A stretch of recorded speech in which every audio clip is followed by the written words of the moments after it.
Será se mais alguém vai entrar? Bom dia para quem chegou depois, né? Hoje a gente vai concluir, né, o estudo da teoria clássica e, se der tempo, e eu acredito que vai dar tempo, a gente vai iniciar na teoria das relações humanas. Inclusive, já tem um texto, eu vou só colocar lá o espaço para que vocês possam, né, fazerem um fichamento, né, do capítulo da teoria da relações humanas, né? Fazer o fichamento, eu vou dar 15 dias para vocês fazerem. Então, quem já concluiu, né, o fichamento da teoria clássica, começa, né, vai começar a fichar o capítulo, né, o último capítulo, né, dessa parte inicial da teoria das relações humanas. Então, acho que a gente já pode prosseguir, né? Eu estou acompanhando o chat, qualquer interação, não esqueçam de colocar o presente lá no chat. Qualquer interação, vocês podem habilitar o microfone. Peço para que vocês habilitem, porque eu já estou desde 7h30 da manhã que eu estou falando, tá certo? Inclusive, as primeiras aulas foi aula teórica, não foi aula de cálculo, então estou já com minha voz cansada. Então, vocês participem da aula, vocês que fizeram o fichamento, né, que estudaram sobre a teoria clássica. Então, se vocês quiserem complementar a minha fala, se vocês quiserem falarem algo que vocês acharam interessante do texto, vocês participem, tá certo? Eu gosto que as aulas sejam compartilhadas, né? E o objetivo que vocês façam um fichamento é justamente para que vocês saibam do conteúdo e possam falar sobre ele. Tudo bem? Posso contar com a participação de vocês? Sim. Tentarei que souber. Então, vamos lá. A teoria clássica, né, da administração. Se passasse o slide, era bom. Então, vamos lá.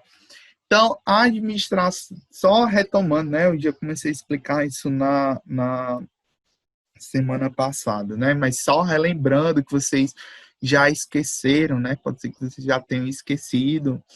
Então, vamos lá. A teoria clássica, ela surge, né, conjuntamente com a administração científica de Taylor, tá certo?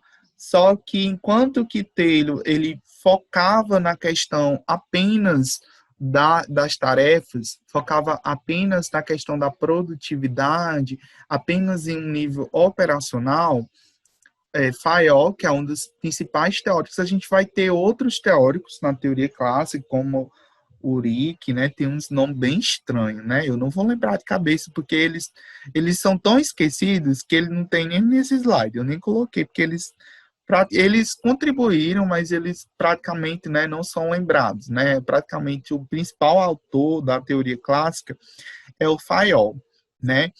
Enquanto que a teoria da administração científica focava apenas no aspecto das tarefas, né, no aspecto da eficiência, Fayol, né, a teoria clássica, se focou mais na questão da estrutura, ou seja, da forma em que a organização era organizada, né? A forma como a empresa era organizada na questão dos setores, a forma em si que os administradores deveriam, né, gerir, né, comandar, dirigir. Então, a gente vai ver algumas áreas em que o Fayol diz que toda empresa deveria ter, pelo menos naquela época. E aí nós vamos ver a forma como a teoria clássica encara a questão da administração em si, a forma como a teoria clássica concebe o papel de administração e a forma como a teoria clássica concebe a empresa como um todo, tá certo? Então, enquanto que nós tínhamos a administração científica focada apenas no aspecto da produtividade, né, no aspecto da eficiência, a teoria clássica se volta mais à questão da estrutura em si. Então, só retomando, né, isso daqui a gente viu na aula passada, mas só retomando, eu sempre gosto de retomar, a teoria clássica, ela foi iniciada, né, pelo esse engenheiro francês, né, ela surge na França, outro aspecto bastante importante também de frisar, é, enquanto que a administração científica ela surge nos Estados Unidos, né, lá com Taylor, né, com a questão lá também de Ford também foi bastante importante para a implementação dos pressupostos da administração científica, e a teoria clássica já vai surgir mais na questão, já vai surgir mais lá na França. A França sempre foi o berço, né, da civilização moderna, né, através da Revolução Francesa, né? A França sempre foi pioneira nessa questão intelectual, né? Nessa questão da produção científica. E não esse aspecto da administração em si também não foge à regra, né? A França ela é o berço também da administração, né? Fayol, né? Ele nasceu na França, ele era um engenheiro francês e ele que vai dar toda essa base, né? Ele foi um dos primeiros a buscar esses principais elementos da administração como um todo. Então, Fayol, ele buscava o ensino organizado da administração para formar administradores, algo muito importante até então, né? Porque nós tínhamos o crescimento das organizações e o surgimento das empresas, né? Com a Revolução Industrial, as empresas estavam crescendo naquela época é, de maneira desorganizada, né? De forma meio que até rudimentar. Não existia uma forma correta de dizer, você deveria administrar dessa forma, você deveria ter tal setores, né? Você organizando a empresa de tal maneira, você teria, né, maior eficiência. Então, não existia um jeito certo de administrar, não existia um jeito certo de comandar, não existia um exemplo, uma forma, né, alguém que dissesse, você deve fazer isso, fazer aquilo. Não existia naquela época, até então, né? Então, Fayol, ele buscou, né, ele buscava um ensino organizado, né, da administração. Então, ele buscava formar administradores, né, pessoas, né, para dizer como essas pessoas devem, né, trabalhar, né, devem se organizar. E aí, como eu já comecei, né, a explicar na aula passada, a teoria clássica ela vai receber influência praticamente de duas instituições que eram praticamente, né, as que dominavam aquela época, né? A Igreja Católica, que sempre dominou desde a Idade Média. Então, você tinha a Igreja Católica ainda tem, ainda hoje, uma certa influência sobre os governos e sobre as empresas, mas essa influência ela sempre foi mais marcante antigamente, né? Na Idade Média e também nessa época aí, né, de revolução, início de século XX, né? Fim de século XIX, início do século XX, né? A partir da Revolução Industrial. Então, o que você tinha era um modelo, né? Você tinha um modelo da igreja Católica e você também tinha o modelo, né, militar. Eu até desenhei para vocês, se vocês se lembram, mas eu até desenhei alguns cargos, né, na aula passada, né? Por exemplo, só para a gente relembrar. Deixa eu... Então, a Igreja Católica, por exemplo, está desconectado. A Igreja Católica, por exemplo, você tem o Papa, né? O Papa, você tem depois do Papa os cardeais, depois dos cardeais você tem os arcebispos, depois você tem os bispos, né? E depois você tem o padre. Aí no militar, né? Você tem o general, né? Você tem os tenentes, capitão, né? E o soldado, né? Pode ser que tenha até mais, né? Eu não sei se é dessa forma, não, na organização militar, né? Mas é por aí. E aí, qual a característica que a gente observa? A gente observa que é uma estrutura basicamente rígida e vertical, né?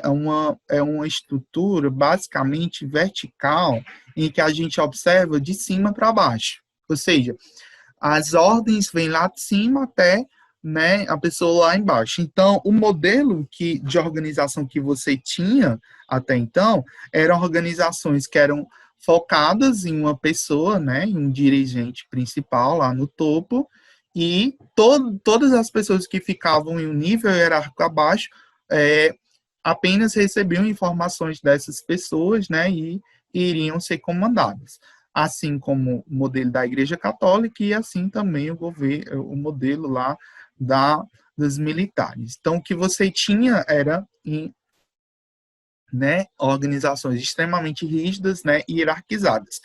E durante muito tempo, as empresas e organizações seguiram esse modelo, né? Então, eu vou já comentar um pouco sobre esse modelo, né? Então, na teoria clássica, o conceito de divisão do trabalho não se preocupava com a fragmentação do trabalho do operário, mas sim com a divisão dos cargos que compõem a organização. O que é isso? Na administração científica de Taylor, se preocupava com a especialização do trabalho, ou seja, na divisão do trabalho em pequenas tarefas. Então, quanto mais o trabalho fosse organizado, quanto mais o trabalho fosse dividido, especializado, mais eficiente aquele trabalho se tornava, né, mais produtivo ele se tornava. E Taylor focou todos os esforços dele, todos os estudos dele, para essa questão da eficiência em si, para a questão da divisão do trabalho em atividades, né, em tarefa. Já a teoria clássica e Fayol vai se preocupar mais com a divisão e o desenho do cargo em si, ou seja, o que realmente cada funcionário deveria fazer, cada operário, cada setor da organização deveria fazer, né? Então a gente já vai ter mais uma questão do escopo do cargo em si, tá certo? Então, para Fayol e para a teoria clássica, a organização deveria ser dividida em departamentos, cada qual representando uma função organizacional. Então, por exemplo, a gente vai ter lá a figura, né? Você tem aqui a figura da administração, né, do gerente, e aí a empresa, ela segue aquela estrutura rígida, mas ela vai ter a questão dos departamentos.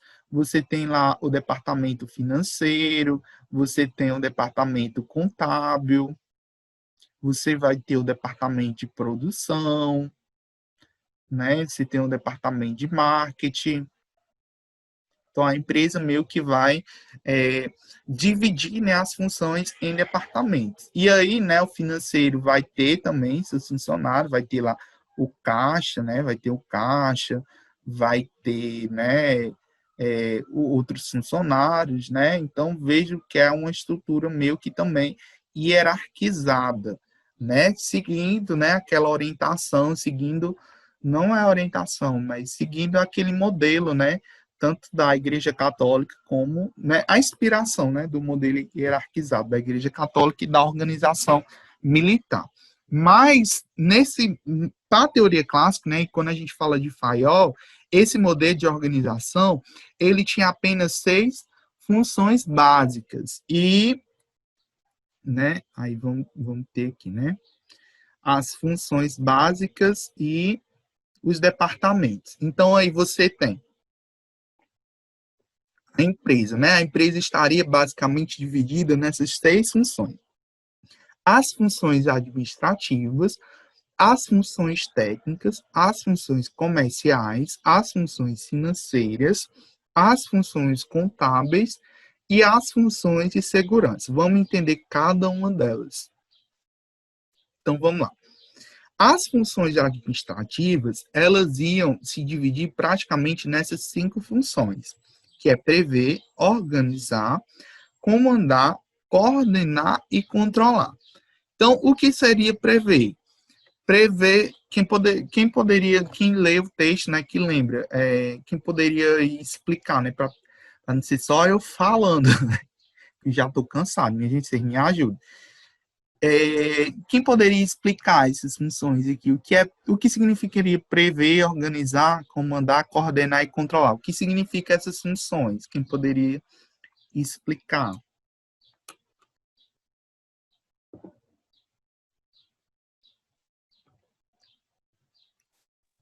Só Que eu procure. não me lembro direito agora, tipo, dessa. Eu li, mas eu não me lembro direito. Eu acho que prever é aquela tipo de você já esperar as coisas de boa e de ruim acontecer na empresa e você já ter aquele plano ali para executar quando essa coisa acontecer. Tipo, você Né? não ser pego de Tentar, surpresa. tentar prever, né? Você Tentar prever prever os as coisas que acontecimentos, vão. prever as situações, né? Prever o que realmente vai acontecer. E já Organizar ter o que um plano de contenção. contingência, né? Organizar é gerir todas as pessoas, organizar todas as áreas. E que eu me lembro, eu nem lembro. Eu li essas coisas aí. Mas é tudo muito parecido, aí as significados se misturam. Bem parecido e meio que o texto ele é meio repetitivo, né? Ele fala muitas coisas, a mesma coisa várias vezes, né? O texto ele é meio que repetitivo, principalmente esse texto aí da teoria clássica eu acho muito repetitivo. Por isso que eu peço esse chamamento para vocês pegarem o principal, né, do texto. Então, pode concluir, Miguel. Se quiser concluir, comandar, né, coordenar e controlar.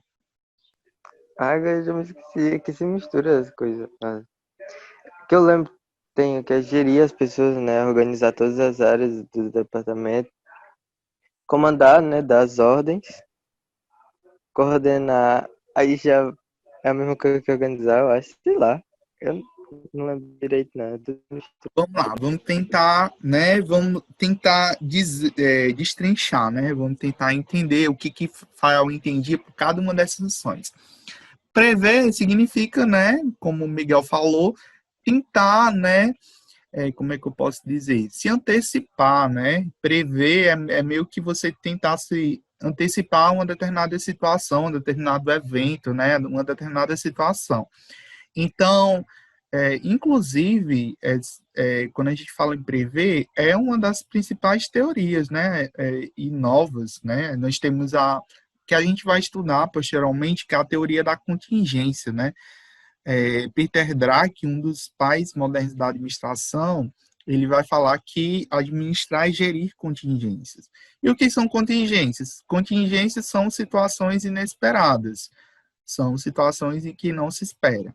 Então, o bom administrador é aquele que sabe prever situações, né, que sabe contornar essas situações. Então, prever situações é essencial.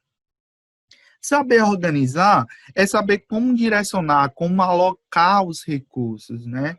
Então, quando a gente fala em organizar, sempre a gente fala em recursos. Recursos esses, materiais, recursos humanos, máquinas, pessoas, objetos. Então, saber colocar cada recurso no local correto. Então, é papel do administrador colocar cada pessoa no seu devido lugar para que essas pessoas, para que esses equipamentos, para que, né, todos esses recursos possam atingir um determinado objetivo, né? Lembra que a administração sempre vai estar envolvido com três termos principais. Quais são? Quem lembra, né? Recursos, o que mais? Decisões e objetivos, né? Assim,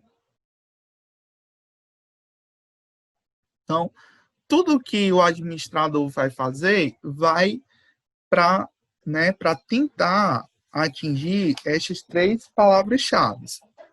Eu vou utilizar recursos, né, para tomar decisões para atingir um determinado objetivo. Então, vou organizar, né, esses recursos para atingir um determinado objetivo. na maioria das vezes, esse objetivo vai ser a questão do lucro. Então, na maioria das vezes, eu vou realizar todas essas atividades para atingir o lucro da empresa. E aí o terceiro ponto, a questão de comandar. Comandar significa, né, exercer o comando, ou seja, tomar a linha de frente, significa você tomar as rédeas da situação, né? Significa você realmente tomar a dianteira, né? Tomar a frente, né? Não dar as diretrizes, ou seja, aquela pessoa realmente que dá as ordens, que comanda, que direciona as pessoas dentro da organização. Então, comandar no sentido mesmo de ter a linha de frente, de ter o poder decisório, de ter, né, de ser aquela pessoa que dá as regras, né, que realmente, né, que manda na organização. Coordenar. Coordenar no sentido de estabelecer diretrizes, ou seja, de dizer, ó, tu faz isso, tu faz aquilo, né? Num sentido mais de o comandar, ele está muito ligado ao coordenar. Então, comandar é ter o poder, né, de tomar decisões, é ter o poder de mandar, né? É ter o poder decisório, é ter o poder realmente de comandar na empresa, né, comandar tudo. E coordenar já está mais no aspecto de direcionamento, ou seja, de fazer com que as pessoas atinjam os seus objetivos, né, façam as suas atividades. E controlar seria o quê? Controlar também está voltado às ações de comandar e coordenar, mas no sentido mais de estar verificando, né, de estar corrigindo, de estar colocando os recursos e as pessoas para o caminho correto. Então, se determinado recurso está sendo desperdiçado, se determinado funcionário está fazendo algo errado, né, eu tento corrigir, né, e controlar para que aquela variável, para que aquele recurso volte, né, a estar, né, para que ele volte a fazer o seu trabalho de uma forma correta, né, vá para aquele estado, né, correto, que vai estar dentro do objetivo. O que é que vocês estão rindo, hein? As funções técnicas. As funções técnicas estão mais voltadas à produção em si, ou seja, o que o que a empresa produz, né, o que a empresa realmente fabrica. Então, as funções, né, estão mais voltadas à questão da produção em si.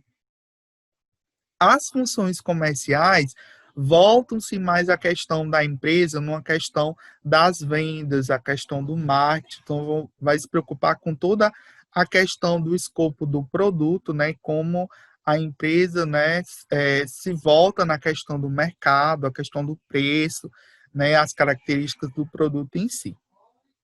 E aí nós temos uma divisão, né? É interessante o conceito das funções da organização para Fayol, que ele divide a empresa nas funções financeiras e nas funções contábeis, né? E aí nós temos até uma modificação, né? Que a gente vai ver na teoria neoclássica, que vocês estão vendo aí uma divisão, né? A função financeira para Fayol vai se voltar mais com o aspecto do dinheiro em si, né, do controle do dinheiro dentro da organização, e as funções contábeis vão se preocupar mais com a questão de a questão mais burocrática em si, né, de contabilizar, né, de contar as coisas da organização, né, a organização do patrimônio em si, né, no aspecto mais burocrático das coisas.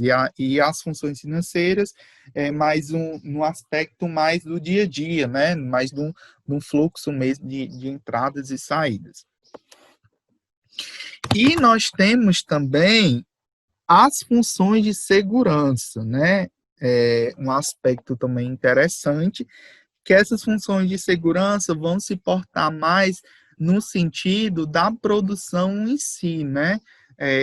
com a segurança do trabalho, né? Também com é, tanto também no nível organizacional, né, das pessoas dentro da organização, então vai se preocupar mais com essas questões, né, de acidente de trabalho, com essas questões, né, da segurança em si dos trabalhadores na organização. Então você, para a FAIOL, você tem praticamente essas 6, né, funções dentro da empresa. Alguma dúvida? Vocês estão entendendo? Né? Alguma pergunta até aqui?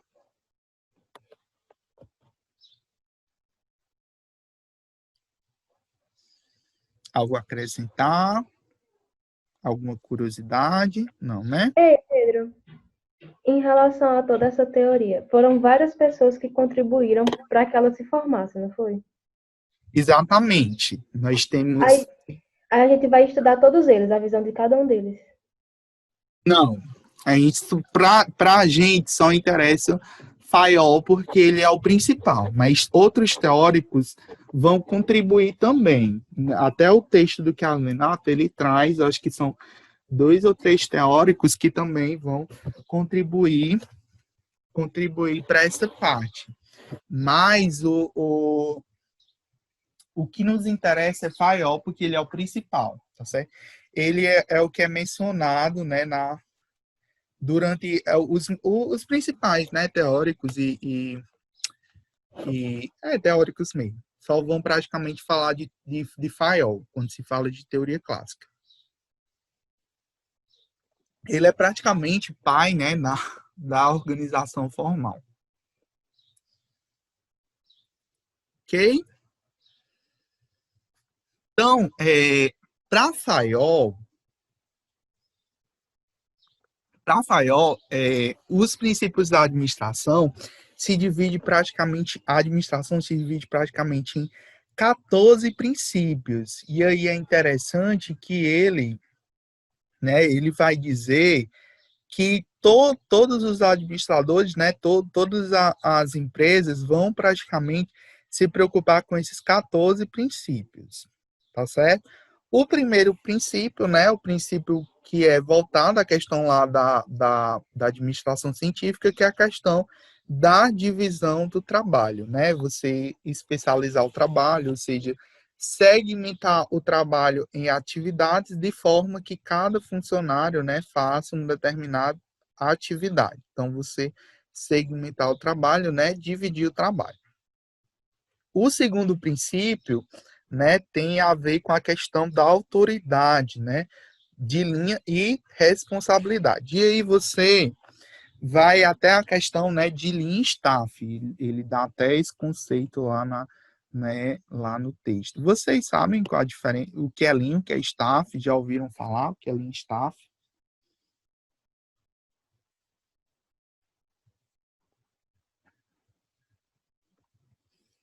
Pronto. Helenice traz até uma. Perguntou aí no chat, né? Qual a principal diferença, né? Entre a administração e a organização. O que vocês acham?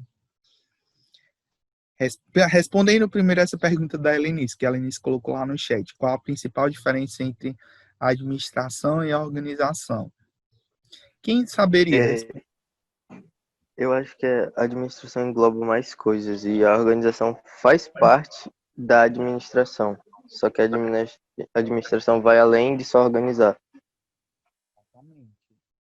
Quando a gente fala em organização no sentido de empresa, tá certo? Então, quando a gente fala no sentido de TGA, né? Quando a gente fala, na maioria das vezes, quando a gente fala em TGA, quando vocês virem o termo organização, a gente está falando de empresa. Então, é um sinônimo.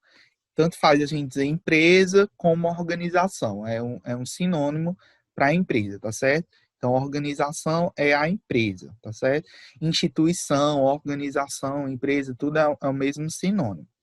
Quando a gente fala de administração, a gente está falando de todos os elementos, a gente está falando da forma como gerir, né? A gente está falando tudo que se preocupa com a gestão, né, a gestão de uma empresa, né, a gestão de um negócio. Então, a gente está falando mais de, como o Miguel falou, né, como uma coisa mais ampla, né. Então, a organização é a empresa, né, a entidade, a instituição, e a administração é a forma como gerir essa organização, essa entidade. Entendido, Helenice?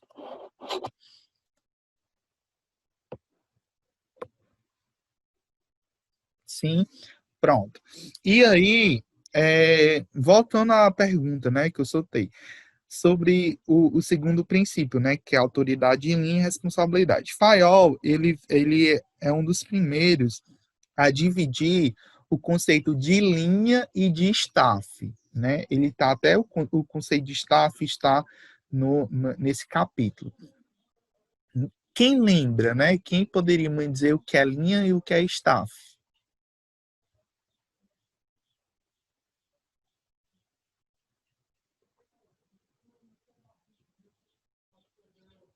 Vamos lá.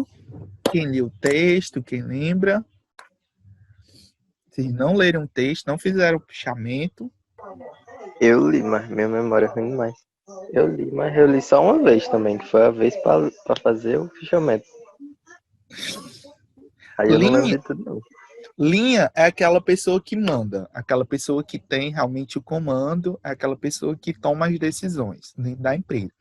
O staff, ele também tem um sinônimo que é assessoramento, né? Staff é aquela pessoa que está para assessorar. Então, dentro da organização, nós sempre vamos ter cargos de linha e cargos de staff.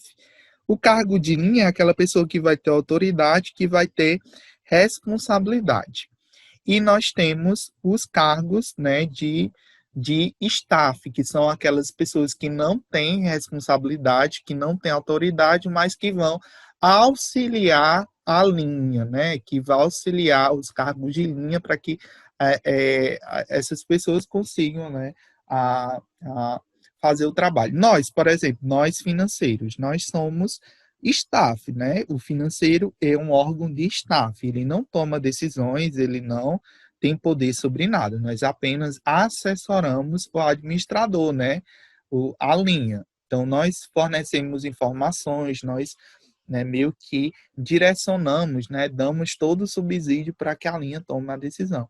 Eu não entendi o que é dor e mora, Paulo, não entendi, comente aí, que eu estou perdido. Não, é porque Kailane falou no chat que ela tinha perca de memória recente, porque o senhor perguntou o que era, ela não se lembrava do texto. Aí o sobrenome dela é Moura. Aí eu coloquei Dori Moura, entendeu? Ah, tá, entendi. Meu Deus. Então, aí, então você tem, né, para Paiol, o segundo princípio vai falar sobre a questão da autoridade, né, responsabilidade. O terceiro princípio vai falar numa questão de disciplina, ou seja, todos os cargos, né, a administração deve ser pautado pela questão da disciplina, ou seja, a forma, né, como o trabalho deve ser executado. A disciplina também, ela está voltada mais também pela questão de padronização, né, uma questão também de compromisso.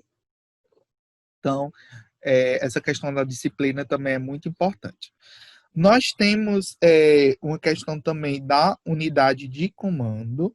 A unidade de comando ela é bastante importante dentro dos pressupostos da teoria clássica, e também é algo que Fayol vai dizer, né? Ele vai dizer que cada pessoa deve se reportar apenas uma pessoa dentro da organização. Então, se eu tenho um chefe, eu devo apenas obedecer a apenas um chefe da organização, justamente para não gerar confusão. Então, por exemplo, pensa lá, um operário, um supervisor disse para ele fazer uma coisa, outro supervisor disse para ele fazer outra coisa totalmente diferente. E aí o operário, né, o funcionário vai ficar louco, porque ele não vai saber a quem realmente ele vai obedecer.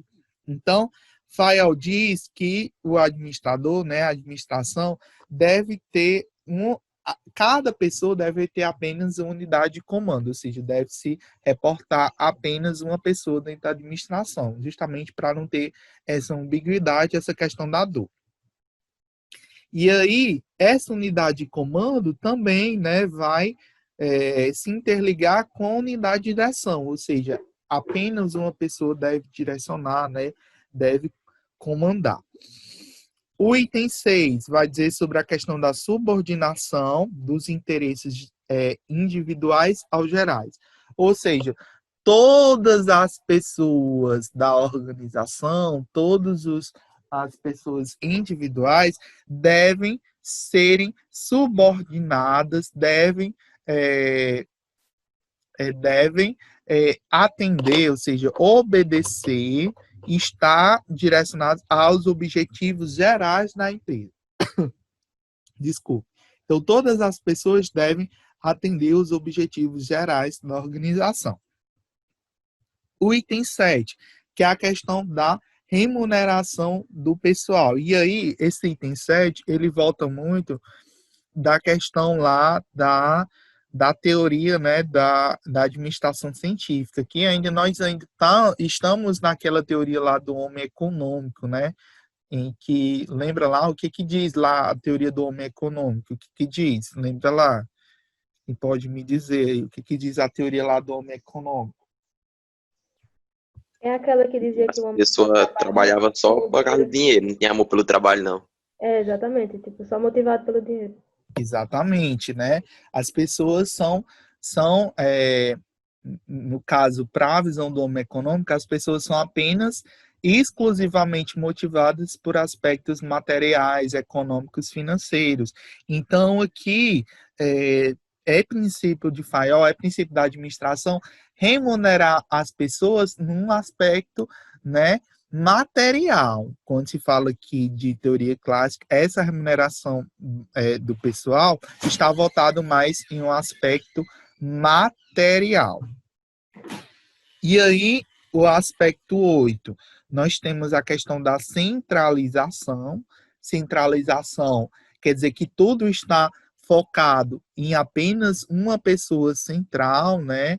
E aí a gente volta, e aí pensem, eu não vou desenhar novamente o escopo, mas vocês pensam, né, naquela estrutura hierárquica, desculpe, aquela estrutura hierárquica, né, onde uma pessoa lá no início, uma pessoa que vai ter um comando lá em cima vai mandar tudo. Então, tudo está centralizado em apenas uma única pessoa. É ele que vai determinar, é ele que vai mandar, é ele que vai dirigir, né? É ele que vai centralizar tudo, né? Tudo está voltado em apenas, né, um dirigente principal que vai mandar em tudo na organização.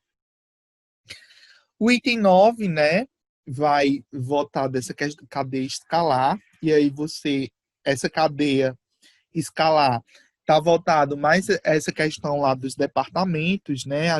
Eu até voltar aqui, pronto. Você tem aqui esse organograma, né?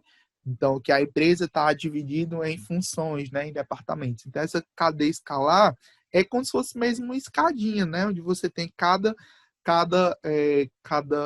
órgão, né? Cada departamento, e cada departamento tem subdivisões, né? Então, por exemplo, a área administrativa tem suas subdivisões, a área financeira tem suas subdivisões, né?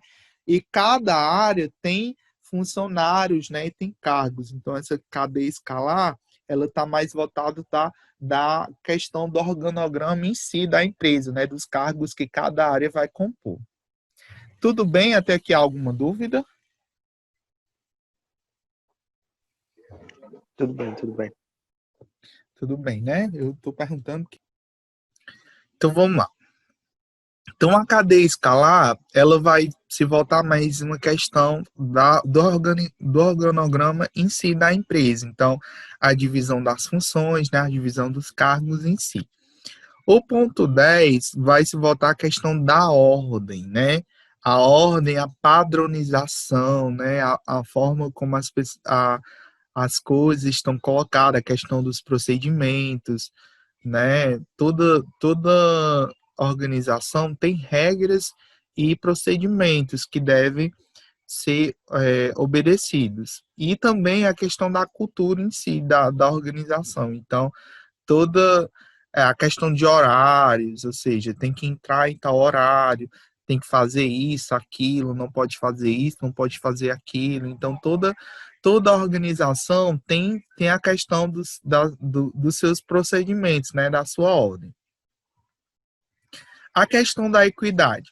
A questão da equidade significa dizer que todos dentro de um mesmo cargo devem serem tratados da mesma forma. Então, por exemplo, se eu tenho dois ou três vendedores lá na organização, eu devo tratar aqueles vendedores da mesma forma. Eu não posso tratar um vendedor de uma forma diferente do outro. Então, tenho que tratar aquelas pessoas dentro de um mesmo cargo de uma forma equitativa, né? De uma forma igual. Não posso tratar aqueles funcionários dentro de um mesmo cargo de forma diferente. É lógico que os funcionários eles são tratados de uma forma diferente, diferentemente dos cargos, né? Então, um funcionário que tem um cargo superior vai ganhar mais, né? Vai ter mais privilégios, mas eu falo na questão de equidade, mas no sentido do cargo em si. Então, se você tem o mesmo cargo, aqueles mesmos funcionários daquele cargo devem ter os mesmos privilégios, né? Devem ter as mesmas funções.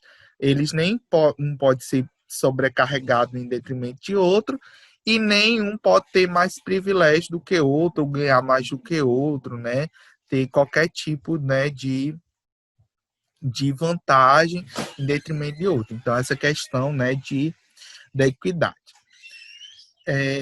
Fayol também foi um dos primeiros teóricos que vai conceituar essa questão e vai falar sobre essa questão da estabilidade do pessoal, né? Quando se fala de estabilidade pessoal, algo até então muito frequente naquela época de Revolução Industrial, que era a questão da rotatividade do pessoal. O que é a rotatividade do pessoal? São empresas que não param, né?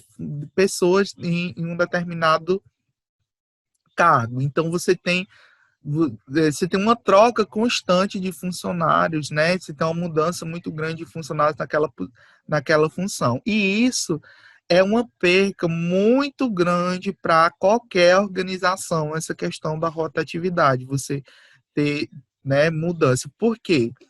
Por vários motivos. Primeiro, você tem custo financeiro, né? Se você demite um funcionário, você tem encargos trabalhistas, né? Você vai ter que pagar multa rescisória, né? Você tem custos altíssimos com essa questão trabalhista. Você tem custo também de ter que treinar um novo funcionário, né? Ter que fazer uma seleção, ter que fazer um treinamento para aquele funcionário. Então, até que aquele funcionário aprenda como executar o trabalho, né? Aprenda o jeito certo. Então, se acostumar com as pessoas da organização vai demandar um tempo. Então, para Fayol, quanto mais uma pessoa ficar estável em um determinado cargo, melhor é para a empresa, porque aquela pessoa vai ter uma certa estabilidade, vai conseguir, só um momento. Então, só voltando, essa questão da estabilidade, ela se volta, né? Então, quanto mais uma pessoa conseguir estar dentro de um cargo, melhor é para aquela empresa, né? Porque a empresa não vai ter custos com a questão de treinamento, né? De contratação, entre outros custos, né? Aqui no ICO, Ave Maria, você tem empresas que você vai no dia, tem um funcionário, né? No outro dia já tem outro, né? E isso é algo muito ruim, né? Para qualquer empresa, essa questão da estabilidade. Fayol também foi um dos primeiros a, a frisar, né, nesse aspecto da iniciativa, né, da iniciativa do funcionário, né, dessa questão da proatividade. Ele vai ser um dos primeiros a focar, né, e estabelecer como algo muito importante essa questão tanto da iniciativa dos subordinados e também do líder em si, né? Essa questão da iniciativa. E quando a gente fala de teoria clássica, essa iniciativa, ela parte primeiramente do gestor, né? No sentido. Então, quando a gente fala de teoria clássica, essa iniciativa ela sempre parte do gestor, né? Ele que realmente tem essa iniciativa, ele que realmente manda, ele realmente que centraliza, né? Então, se tem essa questão da iniciativa. E, por último, né, o quarto princípio, né, da administração, segundo Fayol, é a questão do espírito de equipe, né, a questão lá da sinergia, né, lembra lá da sinergia, em que o todo é maior do que a soma das partes. Então, essa questão do trabalho em equipe, né, Fayol também observou, né, que quando as pessoas elas trabalhavam em conjunto, né, umas comparando com as outras, o trabalho se torna mais eficiente, mais produtivo. Ok, alguma pergunta? Alguém gostaria de comentar? Alguma dúvida desses 14 princípios?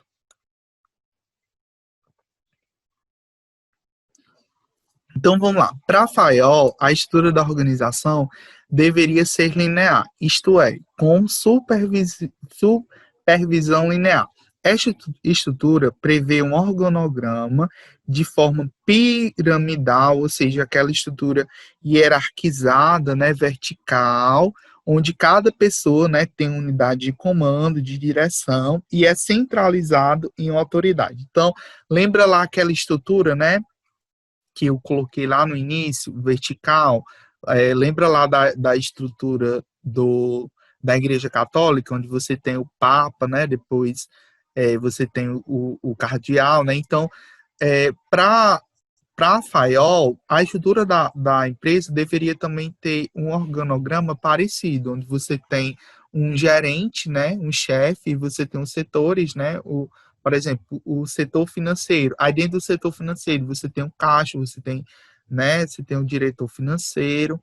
E dentro do marketing, aí você tem o diretor de marketing, você tem um funcionário lá para a questão de design. Então, cada setor vai ter sua unidade de direção e sua questão da autoridade. Esse ponto, a teoria clássica, ele diverge da administração científica, né? Posto que sugere uma supervisão funcional contrariando a unidade de comando. Então, o que acontece? Nesse ponto, a teoria clássica, ela diverge da administração científica. Ou seja, porque cada unidade de comando teria uma supervisão. Ou seja, cada departamento, deixa eu só voltar aqui, ó. Cada departamento, né, da empresa, ou seja, a administrativo, né, a área financeira, técnica, comercial, cada parte vai ter seu departamento e cada parte da organização vai ter uma pessoa que vai supervisionar, né, que vai comandar. E todas vão ser centralizadas em uma única figura, né, central, né, que é o administrador lá da empresa. Tá certo? Então, nesse ponto, a teoria clássica diverge da administração científica. Outro ponto também, né, que eu já falei, é a questão do staff, né? Para a teoria clássica, deveria haver órgãos de staff ou de assessoria, né, que fornecem aos órgãos de linha conselhos e recomendações através da análise de trabalho. Então, o que eu falei, né? Dentro de cada órgão, nós temos os cargos de linha e os cargos de staff. Linha vai ser aquele cargo que vai ter poder de comando, poder de autoridade, poder de decisão, né? Aquela pessoa que manda dentro de cada área, né? Da área financeira, da área comercial, da área de marketing. E nós temos também os cargos de staff, que são aquelas pessoas que dão assessoramento, aquelas pessoas que dão suporte, né, que dá apoio para que aquelas pessoas de linha possam realmente executar o trabalho, né, possam realmente tomar as decisões de forma correta. Então, para a teoria clássica, né, você deve ter órgãos de linha e órgãos de staff. Né, alguma dúvida que vocês entenderam essa questão de linha, staff, querem comentar alguma coisa? Aí, só passando, né? Então, dentro disso tudo, né? Dentro disso tudo da teoria clássica, nós temos algumas, né, algumas críticas, né? E aí eu vou até perguntar para vocês, dentro disso tudo, e todas as inovações que a teoria clássica trouxe em frente à teoria científica, vocês estão sentindo falta de alguma coisa a ser considerado dentro da organização, dentro de tudo que eu já falei, essa questão dos 14 princípios e tudo que a teoria clássica falou, vocês lembra lá, a teoria da administração científica, ela se focou na questão da eficiência. A teoria clássica se focou mais na questão da estrutura. Mas veja que ainda falta alguma coisa. As organizações ainda faltam se preocupar com alguma coisa. Alguém saberia me dizer o que está faltando, né? O que faltou a teoria clássica falar? Quem saberia me dizer o que vocês acham? Está faltando alguma coisa ainda falar? Que vai ser exatamente a grande crítica da teoria clássica. Vocês acham que faltou alguma coisa? Eu acho que, tipo, eu li, né, no texto tinha lá que é quase a mesma coisa da teoria da administração científica, que é eles dizem aí que vão fazer uma ciência, mas não se basear cientificamente. Eles só se basear na observação. E também de não dar atenção para o ser humano em si, entendeu? Era esse ponto que eu queria que você chegasse. Exatamente. Né? Tá Não dar atenção correto. para o ser humano. Exatamente. Percebam, a teoria da administração científica focava na questão da produtividade, né? Então, a busca incessante da eficiência, a busca incessante da produtividade, que não está errado, né? Não vamos ser hipócritas e dizer que está errado, porque todas as empresas buscam isso, né? A teoria clássica vai se voltar na questão da estrutura, então, como organizar as empresas. Mas vejam que em nenhum momento, nenhum teórico, nenhum administrador da época se focou com a questão dos grupos informais, com o papel de cada indivíduo, né, de cada pessoa dentro da organização. Então, ainda faltou essa questão, né? Então, a teoria clássica, nem a teoria da administração científica e nem a teoria clássica conseguiram se preocupar, né, se voltar para essa questão do indivíduo dentro da organização, como as pessoas devem ser vistas na organização. Porque até então, né, o pressuposto ainda que vigorava era a figura do homem econômico, ou seja, a visão que os gestores tinham até então era que as pessoas eram unicamente influenciadas por aspectos econômicos, financeiros e materiais. Então, você pagando o salário daquela pessoa no fim do mês, para a organização, era o que bastava, tá certo? E para eles, tanto para a administração científica como para a teoria clássica, bastava você organizar os cargos e bastava você, né, fazer o desenho eficiente, né, lá das tarefas. Para eles, a produtividade, para a administração científica, a produtividade estava só baseada na questão do desenho das tarefas em si, né? Você dividindo as tarefas, dividindo as pessoas na organização de uma forma eficiente, você ia conseguir produtividade. E na questão da teoria clássica, você tem que, se você organizar a empresa em departamentos, você organizando o trabalho de forma organizada, você consegue, né, uma produtividade maior. Pelo menos é o que essas teorias dizem, pelo menos é o que se pensava até então. Em nenhum momento se buscou, se preocupou com a figura das pessoas dentro da organização, com a satisfação dessas pessoas, como a forma como essas pessoas trabalham. E aí essa vai ser a grande crítica, tanto da administração científica como da teoria clássica naquela época. Lembra lá do vídeo que eu passei, né, lá de Telho? Gerou uma discussão tão grande que foi parar até no Congresso americano, né?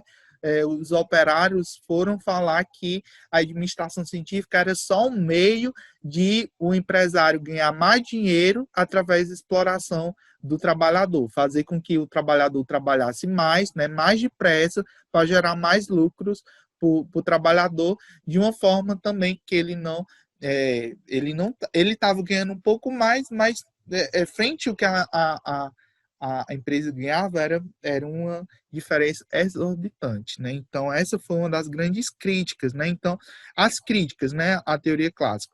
Primeiro, né, o que Miguel falou, essa questão é o ponto 2, né, que é a ausência de trabalhos experimentais. Então, tanto como a administração científica não tinha um aspecto voltado para a ciência, é mais para um aspecto mesmo empírico, né, ou seja, algo mais do dia a dia, da observação, então não tinha elemento científico, não é baseado em trabalhos científicos, a teoria clássica também é algo praticamente experimental, algo que é visto no dia a dia, não tem uma comprovação científica.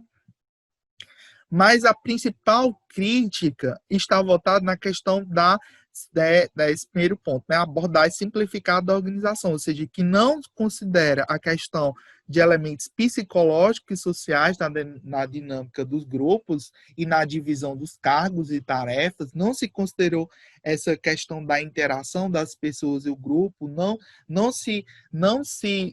foi visto que não se buscou estudar como essa interação interferia na questão da produção, essa questão da satisfação das pessoas, essa questão dos aspectos psicológicos, não foi visto como esses aspectos influenciam na produtividade em si. Então, e aí nós temos também a teoria clássica também ainda estava muito voltada à teoria da administração científica, que via o homem ainda como uma máquina, tá certo? Lembra lá do filme Tempos Modernos, né? Para quem teve curiosidade de ver, né? Os funcionários eram tidos realmente como uma máquina. Naquela época não existiam robôs. Hoje em dia, realmente, você tem uma substituição mesmo do homem pela máquina, né? Hoje, muitas atividades que as pessoas faziam foram realmente substituídas por robôs, né? Porque não existiam máquinas até então que fizessem o trabalho que os robôs hoje fazem. Mas naquela época, realmente, as pessoas eram tidas como máquinas, né? Até lembra lá de Salles Sábado, até para almoçar, né? Para comer, não tinha nem tempo para comer, né? Inventaram até uma máquina para dar o almoço dele, para ele não parar de produzir. Então, as pessoas realmente eram tidas como máquinas, sem sentimentos, realmente para trabalhar. Então, essa estrutura rígida mesmo, né? Que não é vista esse fator humano. E aí você tem a questão de uma abordagem praticamente prescritiva e normativa, né? Onde você tem uma hierarquização muito grande, né? E frente a essa teoria clássica, você também tem o surgimento da questão burocrática, né? E normativa.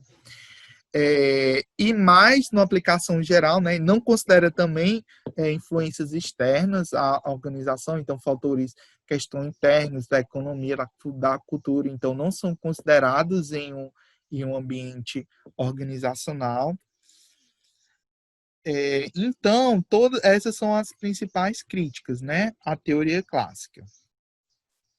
E aí, apesar dessas críticas, né, aplicação atual, né? Apesar dessas críticas, muitos dos princípios, né, desenhados nessa escola clássica ainda são aplicados até hoje, né? Apesar de terem sofrido alguma alteração. E sofreram, basicamente, algumas alterações a partir do surgimento da teoria neoclássica. Então, o que ainda é utilizado da teoria clássica hoje em dia? A questão das funções da organização, o conceito em si, né, de administração, o conceito, o uso da hierarquia, né, desenho de cada papel, né, a questão da autoridade, né, a unidade, a questão de comando e direção ainda é utilizada até hoje, a ideia de que uma pessoa deve se portar apenas a uma pessoa, né, na organização, né? Essa ideia também, o desenho de cadeia escalar, né? É utilizado muito hoje, tanto em organogramas como em fluxogramas.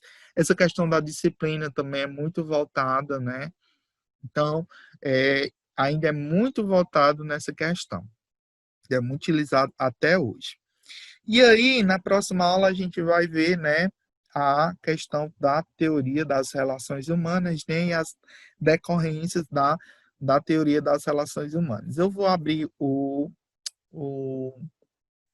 o fichamento, né, para que vou dar 15 dias, né, para que vocês possam começar a fichar o capítulo e ler antes, para que vocês possam participar mais ativamente das aulas. Eu estou